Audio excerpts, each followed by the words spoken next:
ওয়াল আসরি, আল্লাহ সময়ের কসম খাইছেন।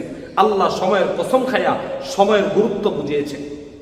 আল্লাহ বুঝাইতেছেন, দুনিয়ার মানুষ তোমরা সময়কে মূল্যায়ন করো, সময়ের গুরুত্ব দাও, কারণ সময় একদিন শেষ হয়ে যাবে, তুমিও এই দুনিয়া থেকে চলে যেতে হবে।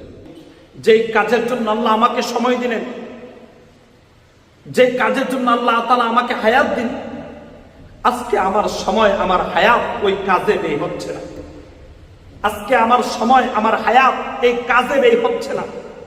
আজকে আমার সময় ব্যয় হচ্ছে অন্যের সমালোচনায়। আজকে আমার সময় ব্যয় হচ্ছে কিভাবে অন্যের ক্ষতি করা যায়, এই চিন্তা করতে করতে আমার সময় ব্যয় হচ্ছে।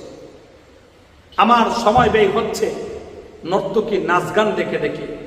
আমার সময় ব্যয় হচ্ছে অসৎ বন্ধুদের আড্ডায়। আমার সময় ব্যয় হচ্ছে এই রঙিন দুনিয়ার রং তামাশা। আমার সময়টা সেজদায় ব্যয়